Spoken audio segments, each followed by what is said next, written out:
안녕하십니까? 오늘은 새하늘과 새 땅이라는 제목으로 말씀을 나누고자 합니다. 먼저 요한계시록 21장 1에서 4절을 보겠습니다. 나는 새하늘과 새 땅을 보았습니다. 이전의 하늘과 이전의 땅이 사라지고 바다도 없어졌습니다. 나는 또 거룩한 도시 새 예루살렘이 남편을 위하여 단장한 신부와 같이 차리고 하나님께로부터 하늘에서 내려오는 것을 보았습니다. 그때 나는 보좌에서 큰 음성이 울려 나오는 것을 들었습니다. 보아라, 하나님의 집이 사람들 가운데 있다. 하나님께서 그들과 함께 계실 것이요. 그들은 하나님의 백성이 될 것이다.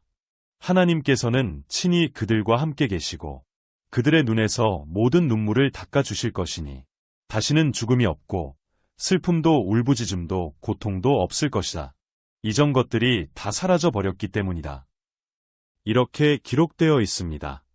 새하늘과 새 땅을 보았답니다. 새하늘과 새 땅, 한자로 옮기면 신천지가 되겠습니다.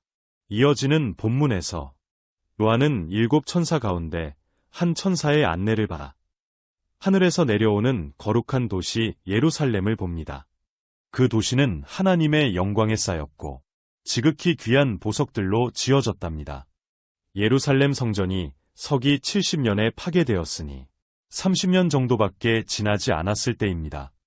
성전에 대한 향수를 갖고 있던 당시 교인들에게 하늘에서 내려오는 새로운 성전에 대한 묘사는 벅찬 감동과 희망을 안겨주기에 충분했을 것입니다. 그래서 구약 성서에서 성전을 묘사할 때처럼 그 규모와 재료까지 상세히 묘사하고 있습니다. 그런데 이런 성서의 묘사를 여전히 사실의 언어로 읽는 사람들이 많습니다. 하지만 요한은 분명히 말합니다. 이 성전은 하늘에 차려진 것이 아니라 하늘에서 내려와 지상에 차려진 성전이라고 말입니다.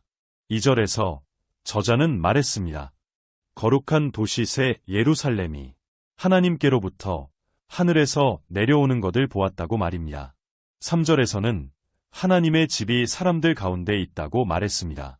그러니까 요한계시록에 기록된 새하늘과 새 땅, 그리고 새 예루살렘에 대한 묘사도 모두 하늘에서 이루어진 일을 요한이 직접 가서 보고 묘사한 것이 아니라 반모섬에서 환상을 보는 설정을 통해 당시 세계의 위기를 고발한 묵시문학의 마지막 결론 장면일 뿐입니다. 어쩌면 저자가 이 모든 장면들을 환상을 통해 진짜로 보았을 수도 있었겠습니다. 그렇더라도 그것은 실제가 아닌 환상일 뿐입니다. 꿈은 아무리 또렷하고 실제 현실처럼 느껴져도 꿈일 뿐, 현실이 아닌 것과 마찬가지입니다. 무엇보다도 새 예루살렘은 하늘에서 내려와 땅 위에 세워졌다는 저자의 메시지를 잊지 말아야 하겠습니다. 이와 관련하여 예수께서 하신 말씀을 보겠습니다. 누가복음 17장 20에서 21절입니다. 바리새파 사람들이 하나님의 나라가 언제 오느냐고 물으니 예수께서 말씀하셨다. 하나님의 나라는 눈으로 볼 수 있는 모습으로 오지 않는다. 또 보아라, 여기에 있다. 또는 저기에 있다 하고 말할 수도 없다. 보아라, 하나님의 나라는 너희 가운데 있다. 이렇게 기록되어 있습니다. 하나님의 나라가 너희 가운데 있답니다. 이 말씀은 하나님의 나라를 공간적으로 이해하지 말고 관계적으로 이해해야 한다는 말씀입니다. 너희 가운데 있다. 그러니까 너희가 서로 사랑하는 공동체를 이루고 사랑이 넘치는 사회를 만들면 그곳이 바로 하나님의 나라다. 라는 말씀입니다. 저는 천국과 지옥은 분명히 존재한다고 믿습니다. 저 하늘 위에 그리고 땅속 깊은 곳에 공간적으로 존재하는 것이 아니라 우리들 마음속에 존재한다고 믿는 것입니다. 그래서 우리가 사랑을 심으면 우리 마음에도 천국이 이루어지고 우리 사회에도 천국이 이루어질 것입니다. 우리가 증오와 갈등을 심으면 지옥이 만들어질 것입니다.